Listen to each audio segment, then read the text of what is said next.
Yeah. This is the part of the program from South Sudan. Brother Deng Niao Chor.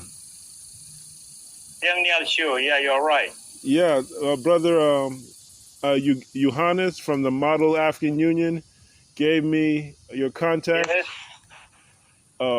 We've been trying to move this. We've been trying to have recorded calls from to show people in the USA that we know what they want to do about uniting the kingdoms of Africa and Marcus Garvey and having an African empire. Everybody have freedom and tradition. Good. But we haven't gotten people on Facebook, so we said let's try to record the calls on WhatsApp. But even and then I'll just try to upload them. But it's only me doing it, so that's why things are so slow. We try to make Uganda our headquarters in East Africa, but they're having troubles spreading out. So we said, let's try to open it up for people. I could raise money to start company, or I know it's $100 over there to start a company, but more people are. I don't know if they're stuck or they're being blocked from Facebook, but they're having issues joining the group, or they're saying they can't join, or it's been like a month trying to join a Facebook group. But people are like the issues we have in Africa. Marcus Garvey and his wife, his two wives, they created a platform where every community and every tribe can educate each other, and I think that's why he never set foot in Africa. He was blocked, but this is all in the music, and people in USA, if you meet the right people, they've even started their own traditional African titles and ceremonies. It's just that, sometimes politics and other countries try to keep us apart, but there's people in the USA that want to have, royalty, or they call it tribal government, where they can make deals with Africa and promote Africa directly, interact with you. Kush, people know about Kush and Mali. And, this is my yeah. So they even I'm happy to be part of the program, but it would be better if I know more about our program so that we can fit positively. And as an expert of heritage in Sudan or South Sudan, and working also for the last 20 years on African heritage and trained by UNESCO and the rest of the organization network on heritage issues. I would be better for me if I know more about the program, what are we doing, what are the objectives, what is needed from us, how we can contribute it, and so on. Okay, from basically the original program started in 1920s, or 1910s, when there was a world war. A lot of people don't know that the European kingdoms had subjects in the USA and Caribbean. They made the black people over here go fight people in Africa for them, because they made everybody fight, and that's where Marcus Garvey heard the stories of how the kingdoms were getting assaulted by Europeans and West Indians, and people were fighting each other. So he said, let's create our own human rights organization. Let's create our own troops. Let's create our own education system and religion. And so that's where you get his organization from. It was called the Universal Negro Improvement Association and the African Communities Imperial League. And they were just trying to make all the tribes come together and the kingdoms come together. And he got blocked. He got deported from USA back to Jamaica, and he got blocked from coming to Liberia, which was one of the free governments back then. So he never set foot in Africa, and now he's like an old legend and a political figure. But we try to bring it back, and we started in Nigeria with like eight communities we're trying to target, and then we said let's expand to Uganda. But it's in the Nile, it's in the Congo, it's in Southern Africa. So that's what it is. We're just trying to create communities, security, culture. Basketball was one of the things that we said. It's good. Basketball for every community to have their own development and interact with us in the USA, and show that we're one. So. Yeah, I think it's very good. The program is very powerful. It's good, and also having the concern here, we want to connect ourselves with our diaspora, the people in Africa, the diaspora, the Europe, America, Australia. Also, we know the challenges of issue of culture development, culture challenges, the issue of globalization impact on all these things. And for that matter, I think we are ready to contribute to that issue. We want to share our experiences together. We want to participate in peace building. We want to build a bridge between our communities, whether they are diaspora here, and also we share our digital knowledge. But also we want to revive the African kingdoms, the lost African kingdoms, who we know, including the Kush kingdom,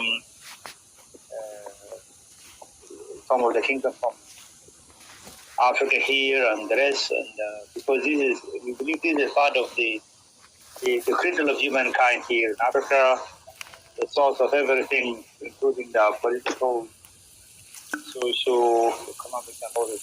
Thank you. Yeah. Even I'm in from Nigeria, and even a lot of the kingdoms and kings were called Kush in West Africa. So yes. We used to travel. That's why they called it what Arabs called a Balad al-Sudan, or they call even they call Balad Sudan. Yeah, they call us West African Sudanese. They said Niger Sudan. Yeah. They said French Sudan from Mali. Yeah. So, and actually today they say in Mauritania there's slavery, and the black ones they call them Sudani. So it's like that's what the Arabs did, but it was Kush. Yeah. It was called Kush. Yeah. So the house will call their land Kush. Yeah. So it's and I'm happy that also we met some of them in Djibouti 2021 when we met the Malian people from Senegal, from Benin, and more than 37 African countries together, and through CITA, we call it Salon International African, where we want to promote African attire and designers, fashion, and also. Yes, so this also is very good. But what is needed from us also, we want to focus. We want to make peace. We want to build more peace among communities. Also, we work for awareness communities, how they can come together. So they need to work on common good. Yes, even that should be our focus. We believe now we are. I mean, we believe that we could create a market. And a lot of the stuff is because politicians or people are fighting over politics or who gets the money for this office and that office. But we believe if we go to the community directly and do business and we revive our culture, then the community will be the government. And, even that's what they're saying with the East Africa Federation. We need to integrate economies and security.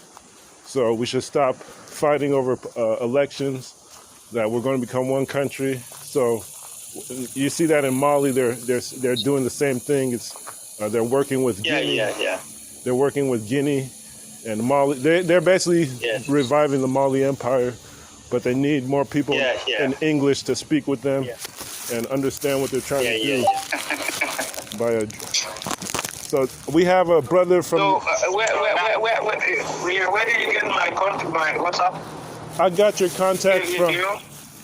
Okay, this is Confidence Chizoro. I got your contact from, I think from a Facebook page, if this was a cultural ministry page, but I got I got your personal contact from engineer Johannes Magok. We did an afternoon. Okay, I know Johannes Magok. I know him. Yeah, so that's what it is, and I know I'm very interested in South Sudan because, Kush and the Bible, where they said that's where the first. This is what I've been working also.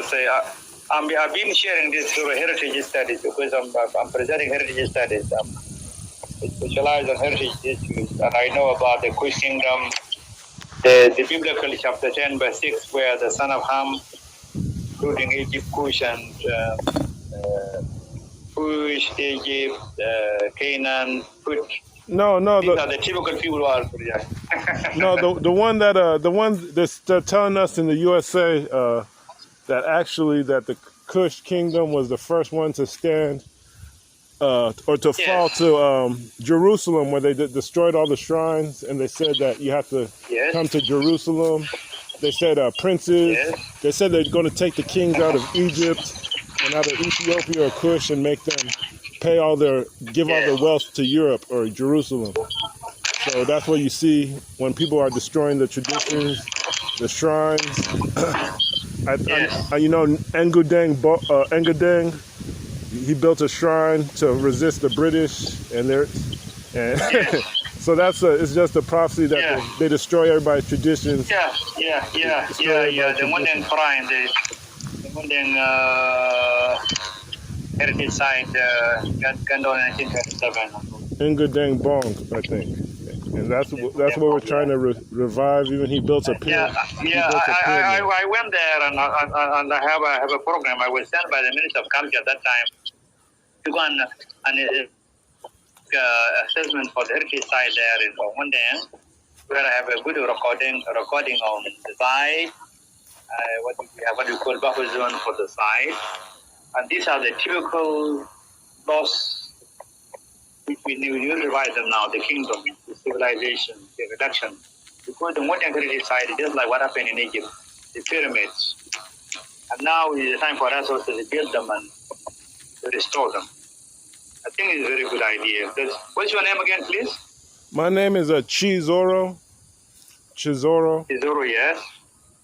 And I'm actually in Jacksonville, Florida. Yes. We have a lot of South Sudanese communities here. We all want to see it do good back home, but you know the politics that goes on. Yes. So we were seeing if we can. It's been a long time. We've been trying to get Uganda. We have our brother. He's the secretary of a king in Uganda under the Constitution. So he works with government, but he's saying he's having issues getting on social media with us. I think they said they're blocking him, or he can't join for some reason. So we're like stuck on WhatsApp. And people are wondering why it's going so long. And so people are getting frustrated. We're just trying to move it forward. So I think maybe we have to find a different partner in Nigeria to work with them in Uganda, or get more Uganda people to be on social media promoting us, or some sort of media promoting us. But we're trying to work with other people now, South Sudan, Noor, Dinka, anybody that wants to participate. We see ourselves going into Egypt and places like that, so we just want to move faster.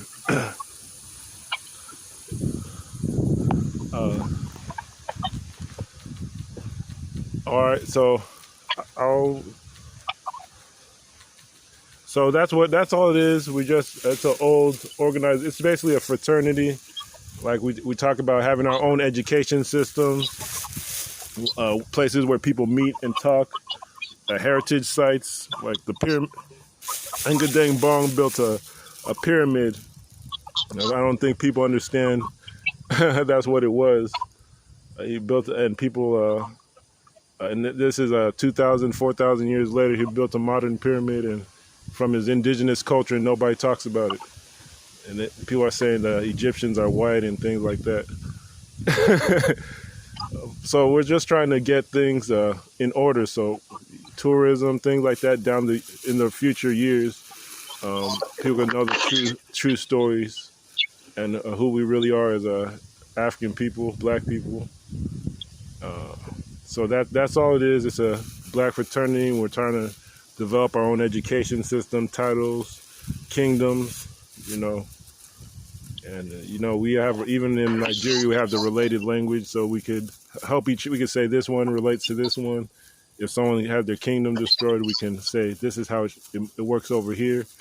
And then maybe an old person will say, yeah, that's how we used to do it. So it's like putting together a patient and a doctor at a hospital. We're just trying to see who has what to work together. So that's all it is. But it's old. It's an old institution, so people are over here sometimes they're very excited or impatient, but that's all it is. It's the Marcus Garvey movement.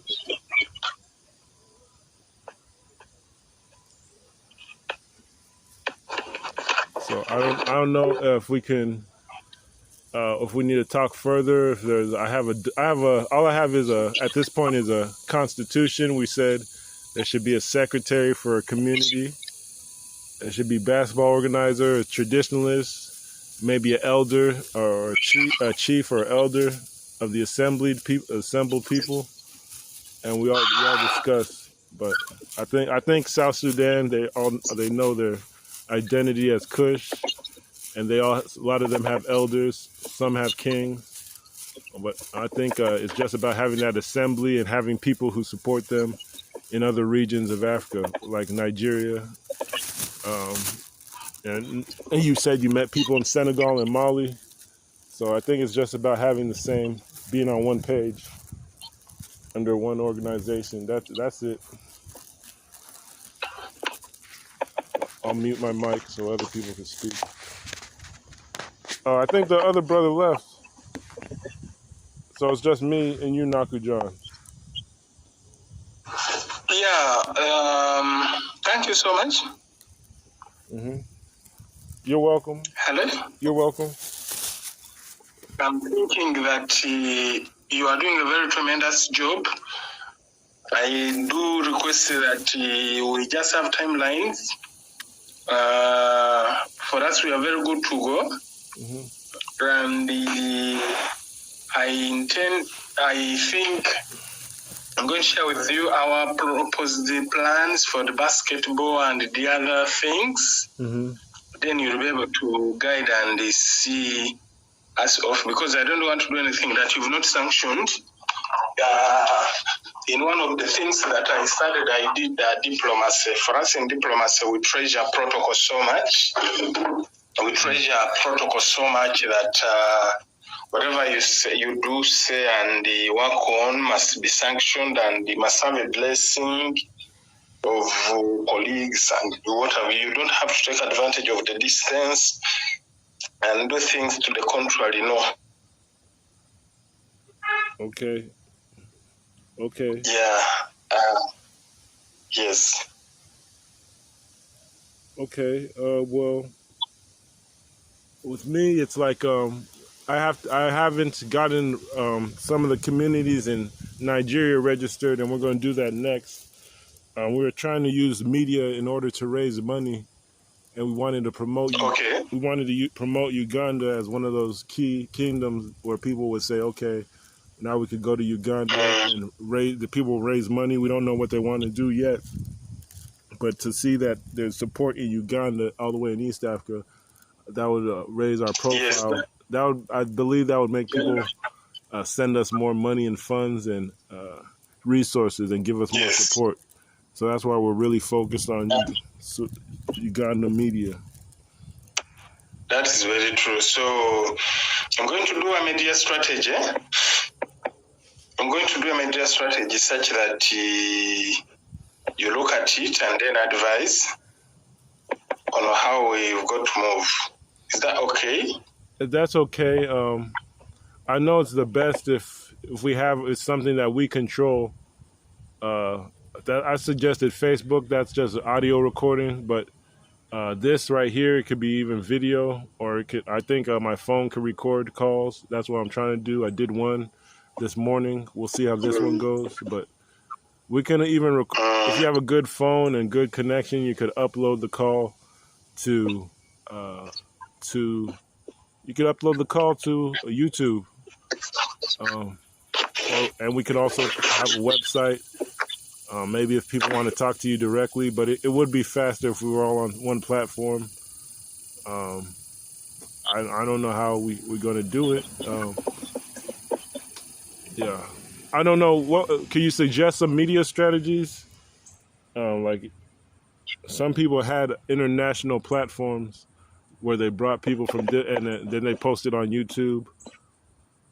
We discussed a website. We discussed having clothes over here in the USA representing it. So do you have? Can you tell me your media strategy? Maybe your ideas. The approach is going to be top to bottom.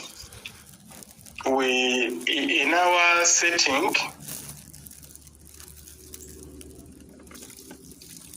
Yes, I'm here. social media. Social media. Social media is very appreciated in urban centers.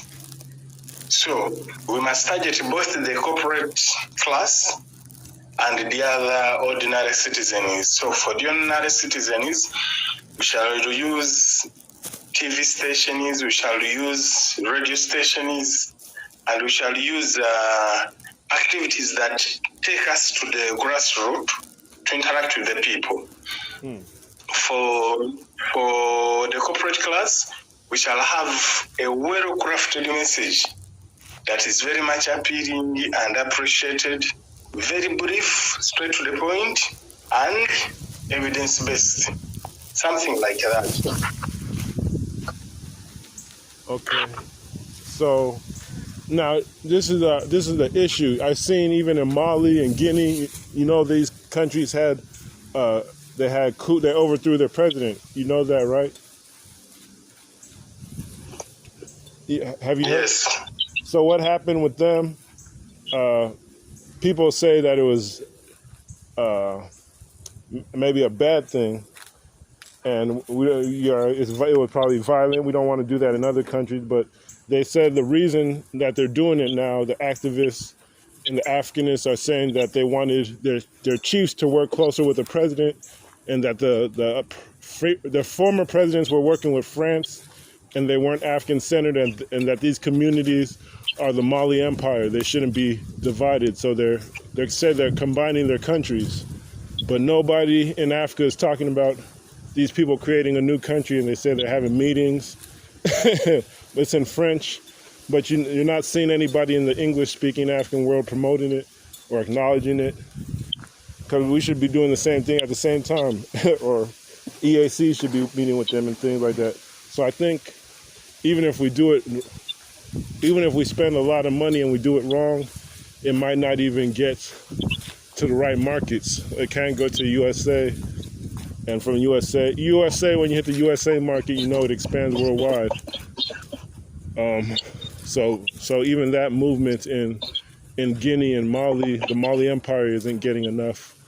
Well, it's not getting enough publicity, probably, or dialogue. So we want to make sure that we're specific in our media strategy, so the time isn't wasted, or we don't have to do it over.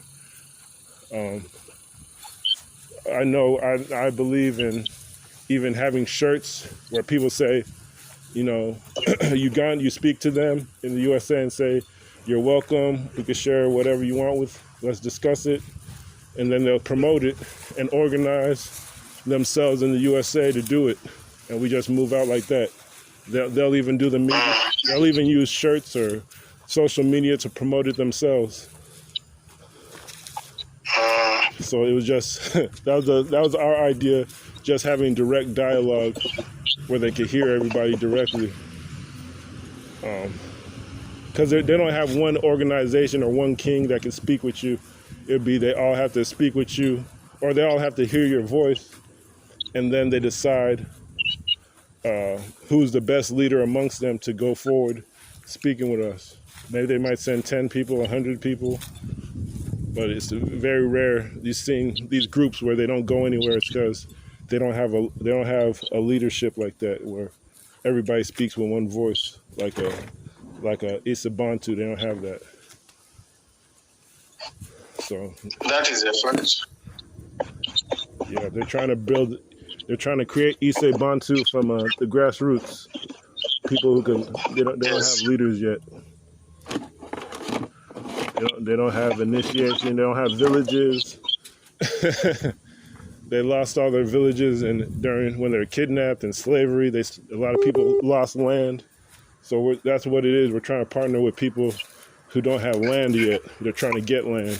That is true. So in terms of a media strategy, I don't know. We were looking at apps.